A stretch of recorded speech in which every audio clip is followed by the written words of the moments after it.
É muito difícil a gente contar uma história, como a da astrologia, que tem muito tempo de existência. Para não correr o risco da gente começar depois que a história de fato começou, então nós vamos começar com certeza bem antes, para que a gente possa tentar localizar exatamente em que momento essa história começa. Eu quero que você me acompanhe nessa aventura, nessa investigação, que se trata de descobrir quando exatamente se inicia aquilo que a gente pode chamar de astrologia. Existem várias versões, alguns falam que a astrologia tem 3.000 anos, outros que a astrologia tem 5.000 anos e outros que a astrologia tem mais de 20.000 anos, baseado em alguns fragmentos ósseos que foram encontrados na Índia, aparentemente com inscrições planetárias, mas pelo menos essa última informação não se tem uma certeza absoluta sobre isso. O que eu vou fazer aqui é uma especulação, mas para começar essa especulação, eu vou tentar dar uma caminhada para uma história que com certeza precede a astrologia, que é a nossa história, a história do Homo sapiens. Ao que parece, a nossa espécie começou cerca de 200.000 anos atrás, o Homo sapiens.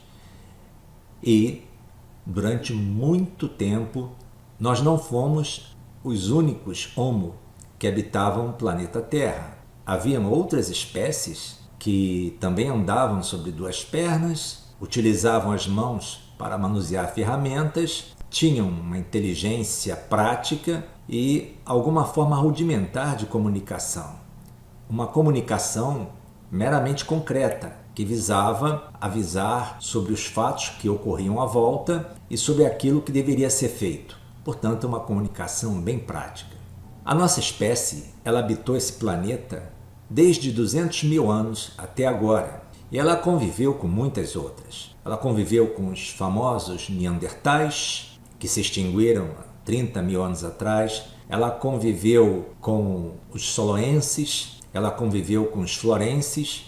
Todas essas espécies eram semelhantes à nossa. Mas durante 130.000 anos, desde que veio ao mundo, o Homo sapiens não se distinguiu muito das outras espécies Homo. Tanto que não havia nenhuma vantagem notável do ponto de vista evolucionário da nossa espécie sobre as demais. Talvez se houvesse um confronto, um combate, por exemplo, com os Neandertais.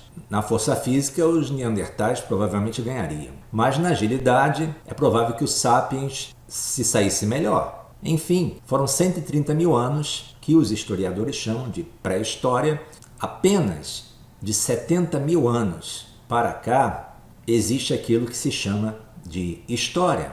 E o que divide a pré-história da história? Qual foi o acontecimento ou qual foi o motivo que dividiu de uma forma tão crucial os dois períodos do Homo sapiens, a pré-história e a história, que fez com que o sapiens, de uma mera espécie Homo, que convivia com as outras e não tinha nenhum tipo de vantagem, que hoje poderia estar extinta, mas aconteceu algo com o Homo sapiens que fez com que a nossa espécie desse um salto quântico, ocupasse o topo da cadeia evolucionária, se tornasse a espécie mais poderosa do planeta Terra, e foi a partir daí que não se sabe se exatamente por conta dos sapiens ou se foi por outros motivos, as outras espécies Homo foram se extinguindo. A última delas foi o Homo florensis, que se encerrou 12.000 anos atrás, e o sapiens predominou absoluto sobre o planeta. Esse ponto crucial, que marca a divisão da pré-história para a história, ocorreu cerca de 70.000 anos atrás. É chamado de Revolução Cognitiva, e foi essa revolução o ponto mais importante da nossa espécie. Graças à Revolução Cognitiva, nós chegamos até aqui, no ponto mais alto entre todas as espécies do planeta Terra. Esse momento é tão importante que ele divide aquilo que nós podemos chamar de pré-história da história. A nossa história, a história do Homo sapiens, a história do homem, assim como nós chamamos hoje, ela começa, portanto, há 70.000 anos atrás. E apenas após a Revolução Cognitiva é possível acontecer a astrologia. E ela deve ter acontecido em algum momento dessa faixa azul que se chama história. Na pré-história não era possível astrologia. Por quê? A grande diferença da história para a pré-história no Sapiens é a utilização da mente abstrata. É poder falar de coisas que na verdade não se está vendo, que elas não estão ali no entorno, não são coisas concretas. Uma coisa é você falar, tem um leão ali de trás daquela moita. Isso o homem da pré-história já avisava, eles falavam para os outros. Outra coisa é você falar, o espírito dos nossos ancestrais estão lá no céu, habitando as estrelas. Esse tipo de pensamento, ele vai gerar a mitologia. E apenas a mitologia vai dar uma vantagem avassaladora sobre as outras espécies. Enquanto que na fase de pré-história, se houvesse uma batalha entre sapiens e neandertais, por exemplo, havia um limite para que eles pudessem se reunir. Na fase da história, os sapiens, além de reunirem grupos muito maiores, pelo fato de haver uma mitologia, havia uma identificação, inclusive entre grupos que sequer se conheciam.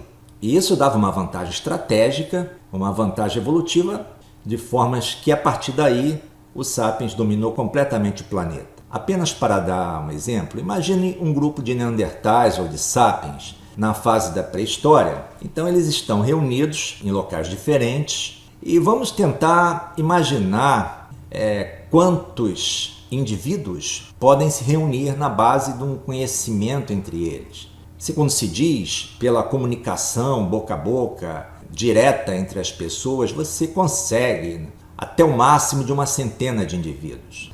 Os grupos de sapiens começaram a se tornar maiores e mais coesos por conta da fofoca, porque através da fofoca as pessoas vão contando uma para as outras, enfim, seja verdadeiro ou não, que determinado sapiens é confiável, que o outro é um guerreiro valente, e aquilo vai se espalhando, então vão se criando lideranças.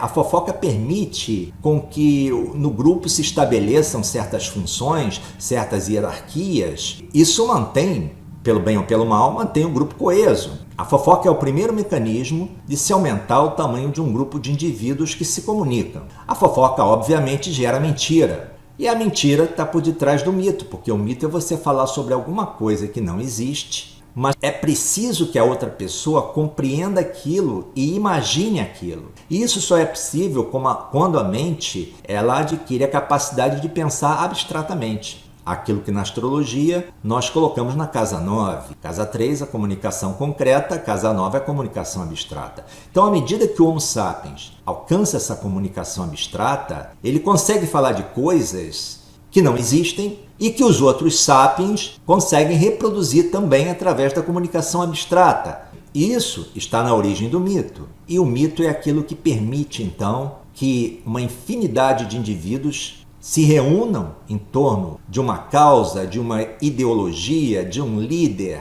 e mesmo que eles não se conheçam, e mesmo que eles estejam muito distantes entre si, indivíduos que compartilham de um mesmo mito, caso eles se encontrem, até mesmo sem conversarem, eles são capazes de saber exatamente o que fazer, como proceder, porque o mito traz essa possibilidade de congregar indivíduos dos mais distantes locais e fazer com que eles se unam numa determinada causa, num determinado sentido, em torno de uma determinada pessoa. Eu gosto de dar um exemplo do time de futebol, que é muito fácil de entender. Se você olha para um estádio de futebol lotado, imagine 50 mil torcedores de um determinado time. A grande maioria, uns não conhecem os outros, mas eles estão ali porque eles têm uma identificação em comum, que é o time que eles torcem. Então você vai ver que apesar de que eles não se conhecem, eles todos pulam juntos, eles todos sofrem juntos. Então o mito, nesse caso que é o time de futebol pelo qual eles torcem, é algo abstrato.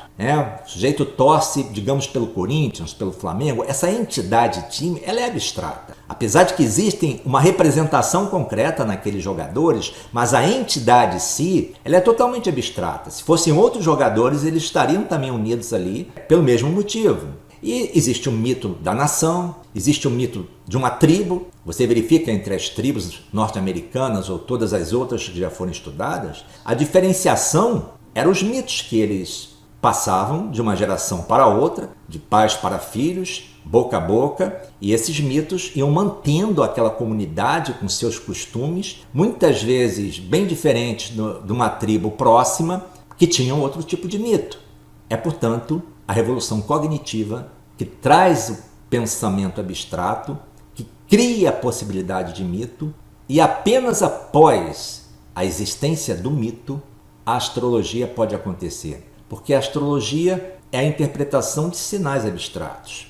A abstração é fundamental para a astrologia. Ela não pode acontecer sem o pensamento abstrato, simbólico. E como nós estamos vendo nesse gráfico, de 70 mil anos para cá, após a revolução cognitiva, nessa fase chamada história, é que a astrologia pode acontecer. A partir da revolução cognitiva, o homem vive durante 58 mil anos. Vejam bem, foram 130 mil anos de pré-história e mais 58 mil anos, já dentro do período da história, que o Sapiens vive como um caçador-coletor. Ou seja, ele é um nômade, ele não tem um local fixo, ora ele dorme em cavernas, ora ele dorme ao relento, ora ele abre uma clareira no meio da selva, da savana. Portanto, a maior parte da história, o Sapiens ainda é um nômade, um caçador-coletor. E ele vai se espalhando pelo planeta Terra. Apenas há 12 mil anos é que ocorre aquilo que se chama a Revolução Agrícola, quando o Sapiens então começa a se fixar em certas regiões do planeta Terra e a construir grupamentos maiores. E desses 12 mil anos, apenas há 5 mil anos atrás, temos registros dos primeiros reinos, das primeiras estruturas de poder, da primeira escrita, que é a escrita cuneiforme, e nessa época já se praticava uma religião politeísta. Portanto, na história do Sapiens, nós temos 58 mil anos de caçador-coletor, nômade, praticando a religião do animismo. Então, na nossa investigação do momento em que se iniciou a astrologia, sem dúvida, ela ocorre no período da história. Ela tem que necessariamente ter ocorrido após a Revolução Cognitiva, pelo simples fato que ela lida com a mente abstrata, ela lida com símbolos, ela lida com a significação do céu. Isso só é viabilizado com a Revolução Cognitiva.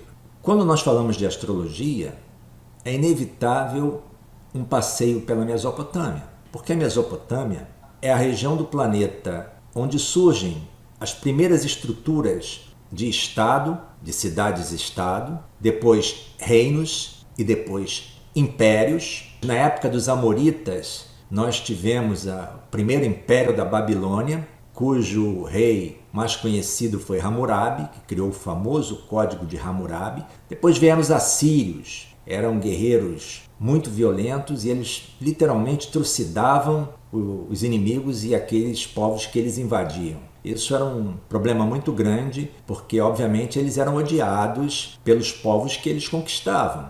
Um dos reis assírios muito conhecido, Assurbanipal, e ele era um grande apreciador da cultura naquela época, e foi ele que construiu a biblioteca na capital da Síria naquela ocasião, Nínive, próximo onde hoje é Bagdá. Ele construiu a grande biblioteca de Nínive, que depois que os caldeus tomaram a região, portanto, dominaram a Mesopotâmia em 612 a.C., mas os caldeus destruíram a biblioteca de Nínive.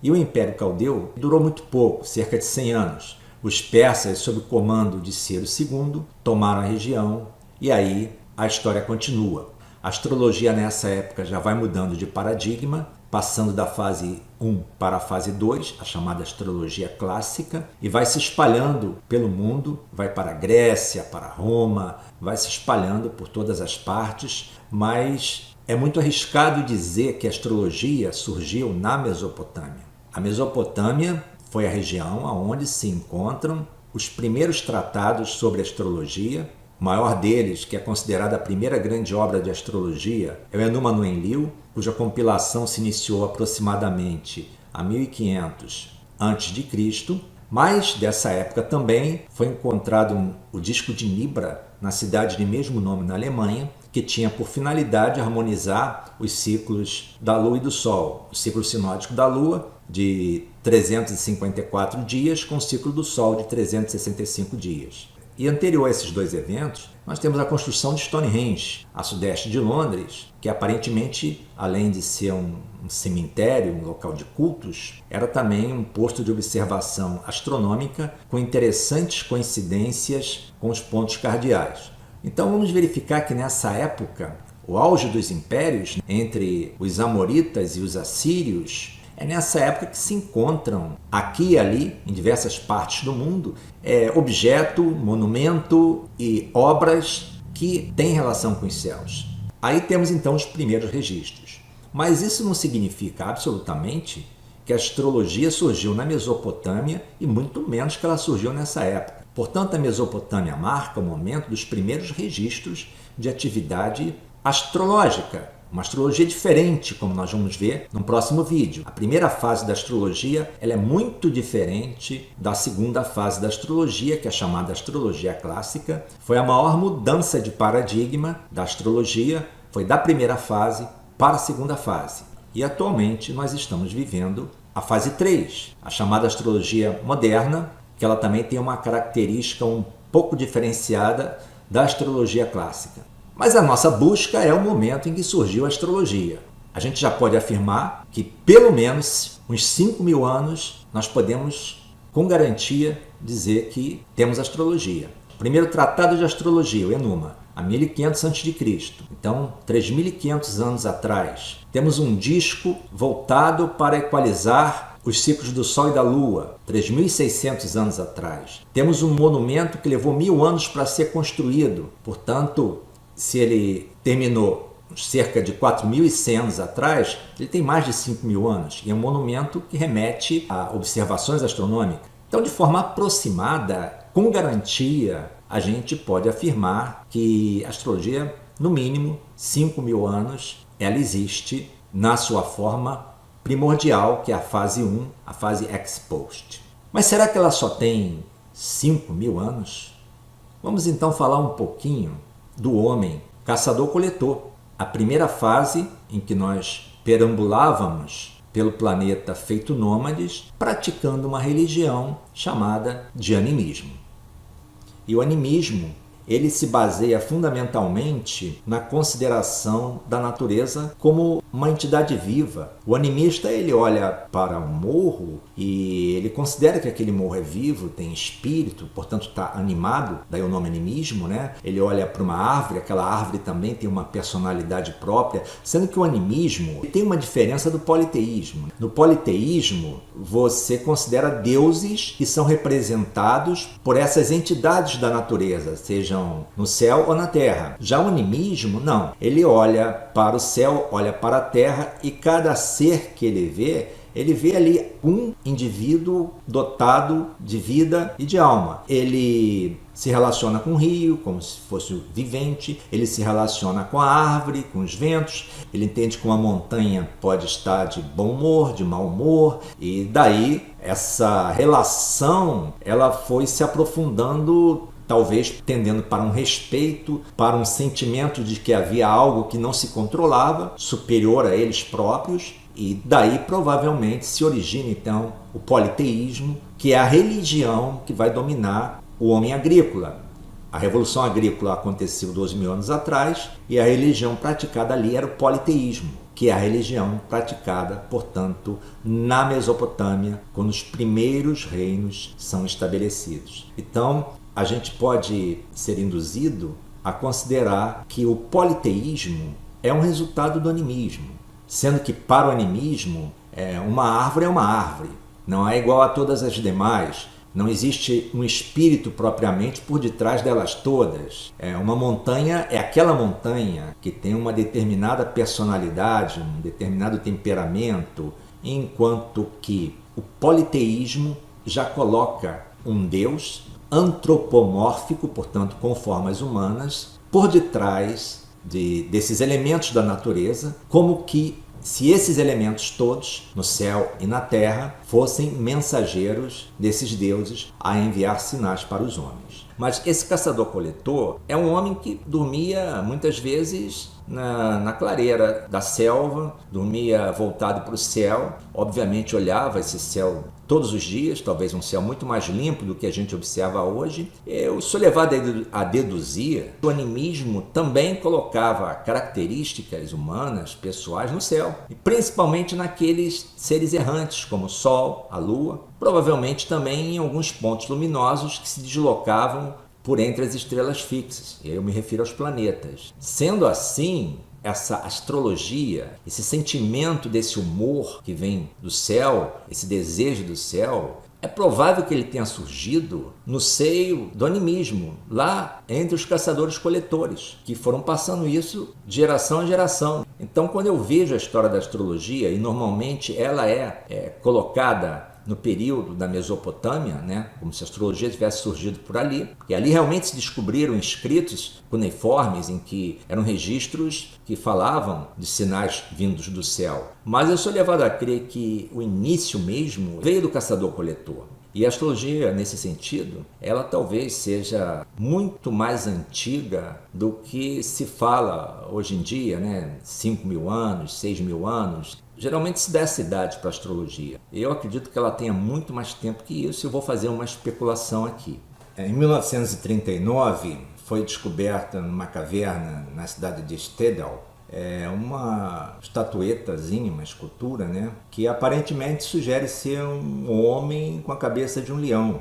Existem várias especulações sobre o que significa essa escultura, mas aparentemente ela tem alguma conotação religiosa. É claro que eu não vou atribuir, e nem isso foi atribuído, uma relação com a astrologia, e muito menos com o signo de leão, mas uma escultura mostrando um homem, aparentemente uma figura sobre duas pernas, com a cabeça de um leão, sugere uma entidade já mitológica, ou seja, é como se nós pudéssemos dizer que há 32.000 anos atrás, que é o tempo que é atribuído a essa escultura, provavelmente já havia uma mitologia dentro do espírito da revolução cognitiva, da imaginação, do mito, e particularmente sou levado a acreditar que ali já existia uma astrologia rudimentar, aquela em que se observa o céu e se dá algum significado, alguma conotação, se verifica algum tipo de sinal e se atribui alguma mensagem a esse sinal. Temos aí uma faixa, então, que vai dos 5.000 anos, onde são achados já registros, a 32.000 anos, uma indicação da possível existência de mitologias se espalhando entre os caçadores-coletores, e os 70.000 anos da Revolução Cognitiva. É dentro desse período que ocorre o nascimento da astrologia. A pergunta que ocorre, então, é o que seria o nascimento da astrologia? No meu modo de ver, aquele momento zero da astrologia ocorre quando um caçador-coletor olha ou para o Sol, ou para a Lua, ou para o céu à noite e encontra ali algum significado, alguma mensagem, algum diálogo, que possivelmente ele compara com alguma outra mensagem dos elementos que estão à sua volta, do seu mundo anímico, e ele vê ali um diálogo e transmite aquilo talvez a um filho, talvez a sua parceira, e aquela história começa a ser passada adiante e outros começam também a olhar para cima e atribuir esse significado, comparando esse significado com os outros elementos, o que mais tarde vai originar já desenvolvida a astrologia ex post da Mesopotâmia. Eu acredito que entre 30.000 anos atrás, 40.000 anos atrás, possivelmente foi a época em que o nosso ancestral Sapiens olhou para o céu e pela primeira vez contou uma história para aqueles que estavam à sua volta.